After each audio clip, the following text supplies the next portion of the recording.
Good afternoon, ladies and gentlemen, and welcome to the MyHealthChecked PLC half-year results investor presentation. Throughout this recorded presentation, investors will be in listen-only mode. Questions are encouraged. They can be submitted at any time via the Q&A tab that's just situated on the right-hand corner of your screen. Please just simply type in your questions and press send. The company may not be in a position to answer every question it receives during the meeting itself. However, the company will review all questions submitted today and publish responses where it is appropriate to do so, and these will be available via your Investor Meet company dashboard. Before we begin, I would like to submit the following poll, and I would now like to hand you over to the executive management team from MyHealthChecked PLC. Penny, Adam, good afternoon. Good afternoon. Good afternoon, Jake. Good afternoon, all. And thank you very much for making the time to join us this afternoon whilst we give an update on performance for the period and also some updates where we can post-period. So we're going to run through just a quick introduction to myself and Adam and then share with you some of the progress that we've been making through the course of this year. So for those of you that are meeting us for the very first time, really pleased to be connected. Penny McCormick, I've been the CEO of MyHealthChecked PLC since November 2019. I have a background in consumer healthcare, following several years at the BBI Group, where I headed up our consumer healthcare division. And since I've joined the business, obviously we've been through some really good growth periods for the organisation, and have been delighted to really be focusing on innovation and new portfolios, particularly for the last 18 months, which I look forward to talking about with you shortly. And then connecting you to Adam Reynolds, our chairman, who I know many of you are familiar with, having worked in the investment space for a number of years. We've had some further board changes with the wider team. Neil Mesher and Lynn Rees, I think a number of you will be familiar with. Lots of sector experience, particularly around life sciences and diagnostics, and then in the case of Neil, as CEO of Philips Western Europe, a role from which he's recently retired, but comes to us with a wealth of knowledge of nearly 30 years in the consumer healthcare space, a lot of crossover with the markets in which we are operating, and a wealth of contacts and a huge amount of respect within the space. But two other changes within the board: Leslie Innes, who's been with us for a year now, but Leslie's role has changed, and Leslie now has full financial control and oversight of the organisation. And most recently, Amber Verdigal joined us, which we announced in July, and a really significant appointment to the board because Amber brings to us a wealth of experience in digital commercialisation, but also digital development, having created one of the most successful global pregnancy apps, Pregnancy Plus. Again, Amber brings a huge amount of experience, a real passion for consumer healthcare, and a fantastic contact base, which we're really looking to work with her on as we really build out the portfolio. So a really strong board working with myself and Adam and the wider management team. So in terms of the growth opportunity, let's start by having a look at this year. A different profile for us for the first half of the year. So Adam's just going to go through the financials. So for the first 6 months of the year, revenue was £2.5 million as against 9.8 million for last year. The majority of that was that obviously last year we were selling an awful lot of COVID lateral flow tests, which probably resulted in our total revenue for last year being £22 million. This year, obviously, for the first 6 months of the year, anyhow, a lot quieter.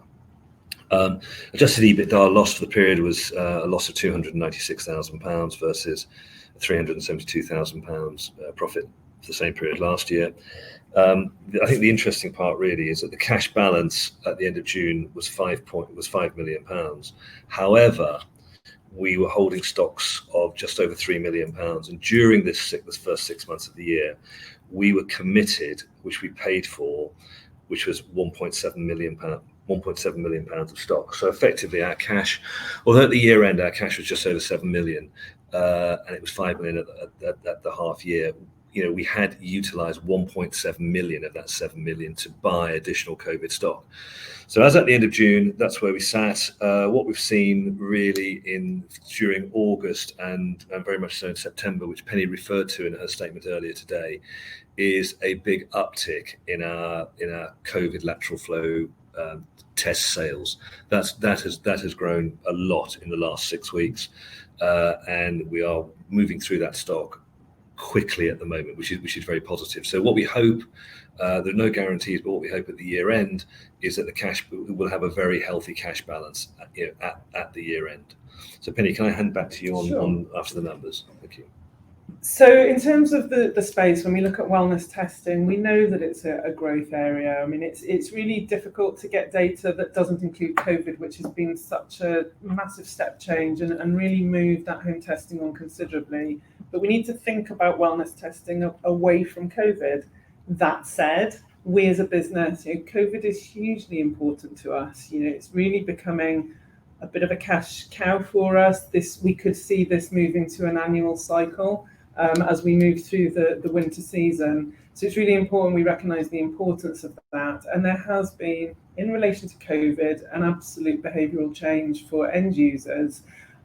We have got used to needing to test when we are making decisions about who we visit, when we go back to the workplace, etc. And as Adam has mentioned, we've really seen an uptick of that recently, where we're seeing an increase in the number of 5-packs that are being purchased because people are getting a lot of recognition in the media that when they are starting to feel unwell, there is quite a high likelihood that could be COVID that they're experiencing. So they're going out and providing tests for us with that in mind, and with that embedded post-COVID behaviour change, we do expect to see some good volume coming through for the rest of the year. And beyond that, with our business continuing that really strong delivery, that trusted delivery into retail, then that could well become an annual event for us moving forward. But back to wellness, we know that the market has never been so dynamic. We know that there's huge pressure on the NHS and a growth in understanding by the end user of that ability to self-select. It's a new category and we're in the early stages of that, but we're extremely well placed to be really part of that growth, and our focus is going to be in engaging consumers on that journey. And that opens up strategic partnership opportunities for us as well. With this space being so dynamic, there are a number of providers, but it's not just about testing. It's about the customer experience. It's around omni-channel and liaising with customers digitally, liaising with them at the point of care or the point of blood draw, for instance, and in our case through to retail as well, and a real opportunity to build out an ongoing relationship. So we're really well placed as this market evolves and to be working with partners to really build out a really great service to end users. So great potential for growth for us. We have a fantastic portfolio. So we've got 20 tests in our portfolio with over 80 markers. We are not looking to build out a whole load of tests because we don't need to. And it's really important to note that our investments in 2023 have been around that building out the portfolio. So we now have that. It's that customer journey and how we build that out so that if somebody is starting with a lateral flow test or perhaps starting with a DNA test, that ongoing blood monitoring and that journey for the customer and what they need to do, the action that they need to take, and where they will come back for more testing so that they can monitor their progress. And our ability to do that is really enhanced by the fact that we are well cash funded. We've explained that investment in stock in the first part of this year, as part of our commitment to being part of a robust supply chain. And as we now see demand build up through the winter, we're really well placed to be able to supply the market. So we're debt free. We continue to operate with the most prominent and most successful retailer in consumer healthcare within the UK, who has been a step ahead throughout COVID. I think that's really, really important to note as well. The inroads that have been made through the COVID period by Boots have been incredible. They've got every stage of their COVID testing right. So when we have worked to build a portfolio and bring it to them, and what we plan to do with that, we have every confidence that we're working with the right partner to to really grow this space and really educate the end user and give them a really, really good experience. So that brand identity beyond COVID, and we think we've got that off to a really good start this year, but it's early days, and let's now build that out. But My Health Checked is becoming synonymous with a range of wellness tests, and we look to continue to grow that out with the end user. And I talked about that strength in digital infrastructure. You know, there's so much that we've invested in and built out this year to really bring value to the organisation, but also to our end users that are using the platform. So in terms of operational highlights, that extensive range, it's been extremely ambitious.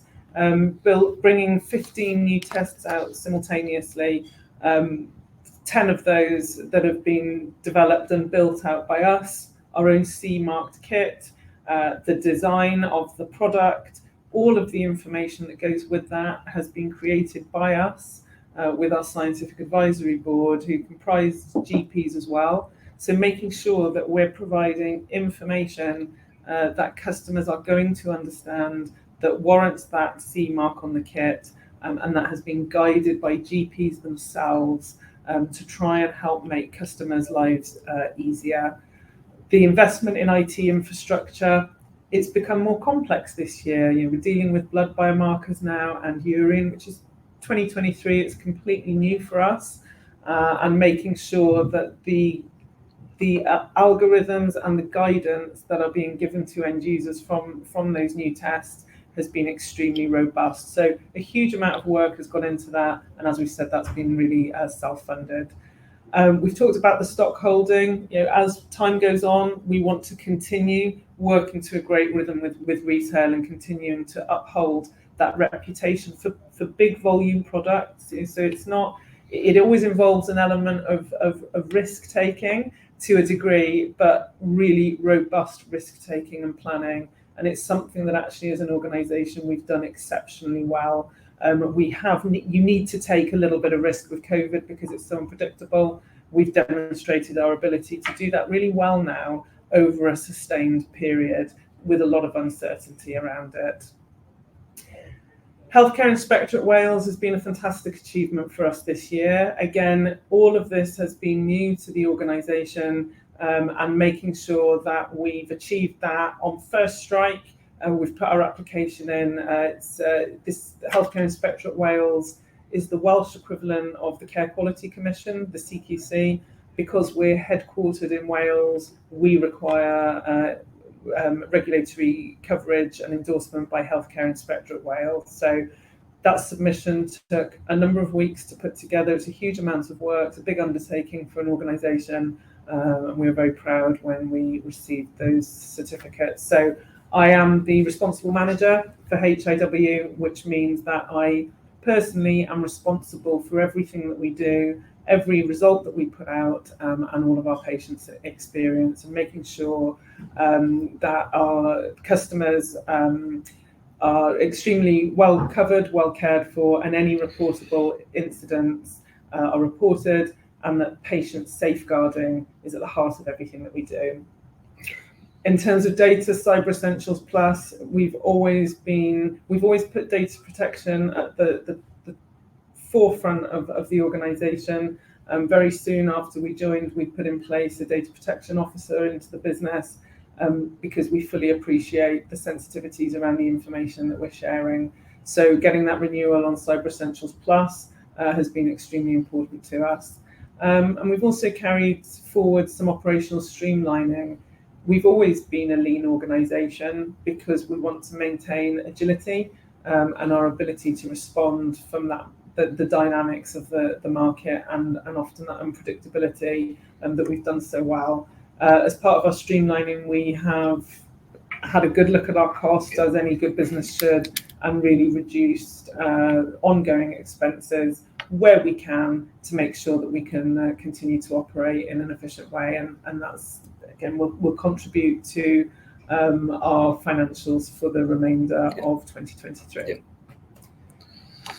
Yeah. Marketing is critical for us. It's important to note when we was taking our product into the market, we always agreed with Boots on this. Let's get the product out there. Let's get it in stores, and a really good footprint with 801 stores and online. But marketing and how we really build awareness about the product is going to be key. So just some starting points here, but very much for a focus for us now moving forward. PR is key. We're talking about a market here that want and need to be educated. So we're working with a really strong PR agency. We're very passionate about what we do. We've got a piece coming in the Telegraph shortly, following up a case study of somebody who's done one of our tests, had a great experience, and is talking about that in the Telegraph. And some of those big hit publications really go a long way for us. We've had some good coverage in the Express, and we're continuing to chase down some of those bigger opportunities. But obviously digital platforms and a lot of the backlinks that go on with that. So far we've reached nearly 65 million potential, and we've had 69 pieces of coverage at the time of writing here. So really building out relationships with journalists who are interested in this space, making sure that we are getting the profile that we want, just keep that drumbeat going with them. And there's a fantastic conversation to be had here around the NHS and the role of these kind of tests within the NHS, and that's going to be very much a focus for us moving forward. All of that activity on the digital side really then feeds in and supports social. So we're actually building out our 2024 strategy now. We've appointed a new digital partner to be working with us here across all aspects of digital around social, making sure that we're really targeting and learning from our audience. When you're putting a new category out there, understanding how customers are interacting with specific test types is really key, and we've got quite a few. So we're going to be really prioritising those that are landing most significantly with the end users and making sure we really build out that digital journey with them. So we want to increase rotation of the tests. We want to bring people into a testing journey with us, and we'll be continuing to focus on investment in digital through next year. And then Boots, and actually how we work with Boots to really build awareness here and increase that rotation and return custom. Boots is very, very well placed for an omnichannel offering, which testing lends itself to very well, as I already mentioned. So working with Boots to target their existing customer base is going to be key for us. So there's a number of initiatives ongoing through flyers, we're doing work with their research panel to really get people using the tests and writing about this positive experience and really targeting customers through .com. But as we move into next year, there are a number of initiatives underway that we're working with Boots on to really grow awareness within store, but also online as well, and really improving that omnichannel experience. As I say, I can't emphasize enough how well placed Boots are to be doing that, and that's going to be our priority. So we've got the two portfolios. COVID will continue to be really important to us. As Adam said, we've seen a really good uplift since we reported our numbers as we go into that autumn period now. We do expect this to become seasonal cyclical. We have got an embedded behaviour there. It regularly features in the media, and we've seen a shift with how customers are actually purchasing COVID tests now, just in the last few weeks, because there's so much discussion within the media.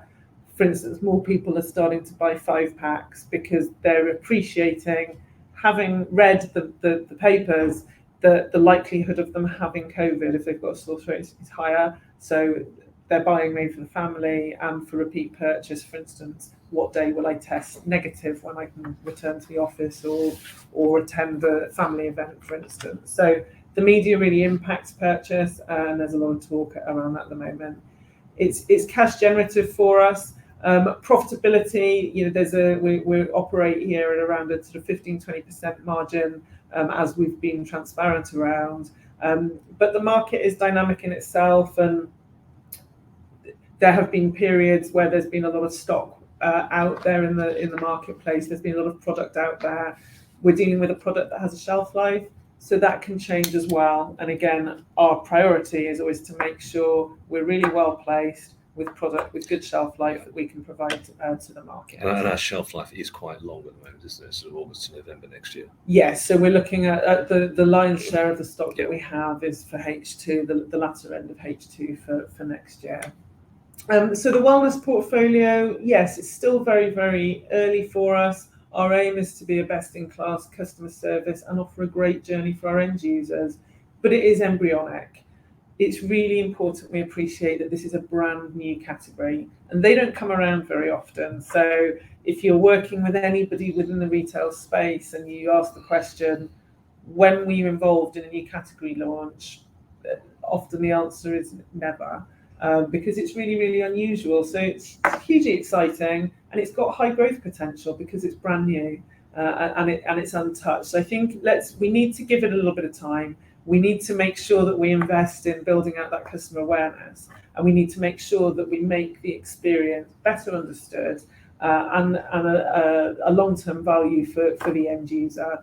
We are very well placed with the best retailer in the UK to be able to do that. But it's brand new, so customer needs and behaviour is going to evolve. We're going to help guide that along, and we're going to help do that first and foremost with Boots. And we know that the only way is going to be up with a brand new category. So we're excited to be a part of that. And really, we've done that first stage, get the product in. Our job now is to really focus on building that out and really raising awareness. So there'll be new opportunities through strong sales and marketing to accelerate. And as I've said, that digital focus for us is going to be key for next year. I just want to touch on the ambitious delivery, just as a reminder of the organisation that MyHealthChecked is. I've said that we're really lean, efficient, and we're bold and we're ambitious in terms of what we do. So we could have gone to the market and said, actually, when it comes to blood and urine tests, we're just going to start with 5. And build that out, but actually we set ourselves a goal of really building out a really robust portfolio here and really going for that at the highest standards that we can. So we've built out a lot of complexity through this year, but key to note, I think we are the only provider in this space who is offering lateral flow tests for wellness, blood and urine tests for wellness, and DNA tests. And just a reminder, this is the first time that a range of really simple DNA tests have been brought to market. That level of simplicity and that ability to communicate to customers in a really clear and understandable way has always been our aim. We didn't want to bring a vast portfolio of products that have pages of reports that are complex and hard to understand. We really understand that this is new, and we understand where customers are at and how we communicate with them, how we lay out the instructions, and what we're actually testing for, and the value of that has been really, really important to us. So we've been really focused in terms of the range that we bring out, that it lands well with the customer and is well understood for them. We're very proud to be showing a portfolio of DNA tests that are relatively low cost, certainly affordable, and really well understood by the end user. So that ambition is coming through. I think we've got ourselves to a really good place this year, and we've delivered to the timeline that we said we would in the first part of this year. So, excuse me, in terms of our roadmap to growth, priority is accelerating awareness, really getting that digital piece, working alongside Boots, and trialling lots of different initiatives. We don't come to the wellness space alongside anyone in retail with a footprint of where this has already been done. There aren't reams of customer learnings. It's a new category. So we're going out and we're actually shaping customer behaviour, and we're responding to customer behaviour as well. So a lot of learnings there to take away for us, but in a great position to be able to do that. So we really want to get customer attention onto our portfolio and really maximise that activation. And we'll keep you abreast of that through 2024 as we really, really continue to focus on this space. We want to strengthen our brand and make MyHealthChecked synonymous with a really positive customer experience and truly realise that omni-channel potential. So phlebotomy services, for instance, is going to be really key for us, build that into a good digital service. We're very well placed at retail for customers to then be going in store and then being able to continue their journey with other products and services that will support them to really drive repeat purchase. And in the longer term, we'll continue to explore additional routes to market and keep our minds open around strategic partnerships in this really dynamic space. We've got a great digital platform that is ours, that we've invested in, and that's really valuable, that recommendation engine to end users to really help them know exactly what they need to be doing. Remember, DNA is all about personalization, so that ability to take customers on a truly personalized journey and really drive value through their experience and also into the organization. So in terms of the outlook, we're in a strong retail position. We are obsessed with accelerating our current performance whilst enhancing our services on the platform that we have and really looking to grow that footprint through broader services like phlebotomy and then also looking out to wider opportunities to really make sure that we build that brand awareness. Recurring COVID revenue will never not be important to us. We've earned our position here and we've worked incredibly hard for it. And we work every day to make sure that the service we provide keeps us in that great place. We've got self-funded development moving forward, a really robust range of tests that we will be enhancing through our digital platform. We're an extremely lean and efficient organisation, and we're in a really dynamic space that's only going to get more and more exciting. It's going to see more innovation and, most importantly, an increased customer understanding as companies like ours. There's so much going on here. Companies like Zoe, what they're doing around healthcare and nutrition is really, really exciting. So all of this activity together is just really helping customers to understand and changing how they think and how they behave when it comes to looking after their own healthcare. Marketing and customer learnings are going to be key for us next year. We will be trialling different activities to see how they perform. We'll be doing more of the same or adjusting those that don't. Remember, we're working with a new customer behaviour and we will be learning from that. It's going to be an ongoing iterative process alongside our customers. And that real opportunity to leverage partnerships for our retailers in terms of our digital activity and service enhancement, but also beyond that. We are in a really quiet market space at the moment, but the innovation that's out there and opportunities out there for a business like ours that's delivered really well and is in a very, very strong cash position, those opportunities are out there, and we're very open to having those continued conversations. Great. So that we've had it's been we see it as being a really successful year. Yeah. Of course, there's been a drop in the numbers, but for us and what we've been building in the background, whilst moving then towards this good cash position towards the end of the year, we're really excited about next year. There's a lot of work to do, but that's what we're used to. And really looking forward to building out on everything that we have developed. Fantastic. Well, thank you, Penny. No worries, Adam. That concludes the presentation for this afternoon.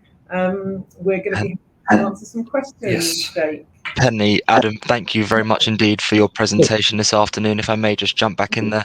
Ladies and gentlemen, please do continue to submit your questions just by using the Q&A tab that's situated on the top right-hand corner of your screen. But just while the team take a few moments to review those questions that were submitted already, I would like to remind you that a recording of this presentation, along with a copy of the slides and the published Q&A, can be accessed via your investor dashboard. Adam, Penny, as you can see, we have received a number of questions throughout your presentation this afternoon. And thank you to all of those on the call for taking the time to submit their questions. But guys, if I may just hand back to you just to respond to those questions where it's appropriate to do so, and then I'll pick up from you at the end. Thank you. Okay, so do you want me to read the questions out, and then we'll just answer them as we go through? So the first question is: you seem to be operating in a heavily crowded market. How would you describe the competitive landscape, and what niche do you think you can dominate, and why? I think probably in the presentation we've answered quite a lot of that. But Penny, would you like to add anything else? Sure. Yeah, I'd agree. The market is crowded. I think there's been a lot of pivoting post-COVID. from laboratories really who've seen an opportunity. We did it slightly differently. We acquired the Genome Store always with a view to be putting these accessible, affordable DNA tests out into the space. So we came at it very much from a consumer testing, with our consumer hats on rather than our lab hats on. And actually that's really what helped us to get our foothold into Boots in the first instance, because we come at this with the end user in mind. I mean, that's part of the USP that we bring to the table. This is all about a customer journey, and it's also about customer service. I think we will see some consolidation within the market. I think we'll see some providers falling away because, let's face it, there just isn't going to be enough sustainable business for everybody, because this is a new space. So what we bring is our position at retail. We've also got that great portfolio that we've built out that is unique to us around the DNA, the blood, but also the lateral flow testing as well. So I think we're in a strong position there. We want to really dominate with the care that we offer and the service that we offer our customers. Thank you. Okay, so another question is, what in-store initiatives have been introduced by Boots to drive brand awareness, and do you have to absorb any costs? Yeah, so again, we've shared what we can. You know, I'll always reiterate, we're dealing with a customer that operates in a highly competitive marketplace. So in terms of what we can disclose, we're always going to be compromised there to a degree. You know, it's not our job it's not our place rather to share some of our customer plans, but there's lots planned in terms of what will happen within this space, and we are very much part of those plans and working with retail on that. In terms of cost, yes, we have a marketing budget and we need to support our product to our customer base, which would always be the case. But actually, we want the product to be supported as well by retail, and we'll work with them to make sure that wherever possible, there's an element of sharing on that. Thanks, Penny. Next question. I was in Boots St Albans today. The tests were prominently displayed, which is good. Thanks, Jim. I like that. Yeah, thank you. No, thank you. And you're absolutely right. It's something that we're working on. I like your final point is quite good, but I felt a brief description of what each test does and why I might want to buy one would have been useful. Okay, so yeah. Yes, and also improving that on the customer journey on the digital route is also really important as well. So thank you for sharing. Great, thank you for that one. Next question: what are the initial sales revenues of wellness tests? Well, we've seen that in our presentation today. We can't tell you what our sales have been in July, August, and September, but it was £122,000 from the launch in May to the end of June. And what are your forecast predictions, targets for wellness test sales revenues, etc.? We will put a forecast out towards the end of this year for next year, because actually, as you can well imagine, it is trying to it's just shaping the product correctly with our major retail partner. So we'll have revenue forecasts out there, but it'll be towards the end of this year, beginning of next year. Next question: are we considering as we're considering NHS pressure, do we have any plans to start looking into grant funding offered from a central government, NHS, and also local government departments? There's a hell of a lot of money in those areas just waiting for firms like us to snap up. Penny, over to you. That one. I don't know. I just think the NHS, I think government haven't got a lot of funding, but I might be completely wrong. Yeah, I mean, there's a lot of test providers out there. Yeah, I think we've got some NHS activity that we're exploring. Anything going into the NHS needs to be proven within the space. I think let's continue to explore that. Yep. Next question: how are you investing in your spare cash, and approximately what interest rate? Well, okay, so Richard, all our spare cash or our surplus cash is with HSBC, and it is on deposit. We're probably currently getting, about 4.5–4.75%. I think the interest receivable by the end of the year should be about £140,000 to £145,000. Obviously, at the start of the year, the first 6 months, we were not getting a huge great return, but we're getting a much better one now. So happy with how we're managing our cash. Okay, just having a look at these now. We're just going to take a couple more questions. Yeah. I think someone just asked a question about Healthcare Inspectorate Wales. Yeah. That's to do with because our blood tests are all overseen by doctors. So doctors review all of our results and actually provide comments where they need to. So that's actually a requirement for us to operate, period. And let's just take a couple more. Could you throw some light on how our test kits are manufactured, outsourced or in-house? They're all outsourced. So we hold the CE mark for a number of our products, and then we outsource that to qualified laboratories who are very experienced. Sorry, qualified production houses that are very experienced in doing this. Laboratory operations are outsourced. That's one question there. What else we got? We've done that. I think we've done the great majority. Yeah. Okay. Do you see organic growth or buy and build strategy driving growth in your industry? Okay. So very good question. At the moment, I think because of where the economy is and because of buying businesses, I mean, we've got a lovely cash position. We have an awful share price. So we can't use the paper for the equity. And do we want to go and use cash? Because cash probably at the moment is king. So I would say we won't be buying anything in the foreseeable future, but we will try and build out organically. And, look, if COVID rages on this year, I think, we'll obviously be buying and selling a lot more tests as well. So at the moment, I'm just pleased to be in a position where we've got a very good cash balance. We've got our new wellness tests. We've got enough to do to really sort of push on with those. Okay. So everyone, thank you very much for joining us this afternoon. Really appreciate your time and interest. Thanks for your questions that you've shared. If any others come through beyond this meeting, I know that Jake will share those with us and we will endeavour to respond. But we really appreciate your ongoing interest and support in My Health Check. We look forward to further delivery through for our investors. Thank you very much for your time. And Jake, back over to you. Likewise. Thank you all very much for spending time this afternoon. Thank you. Penny, Adam, thank you very much indeed for being so generous with your time there and addressing all of those questions. And of course, as you did just kindly mention, if any further questions do come through, we'll be able to make these available to you immediately after the presentation. But if I may just thank you one more time for updating investors this afternoon, could I please ask investors not to close this session, as you'll now be automatically redirected for the opportunity to provide your feedback in order that the management team can better understand your views and expectations. This may take a few moments to complete, but I'm sure will be greatly valued by the company. On behalf of the management team of MYHEALTHCHECKED PLC, we would like to thank you for attending today's presentation. That now concludes today's session, so good afternoon to you all. Thank you. Thank you. Bye-bye.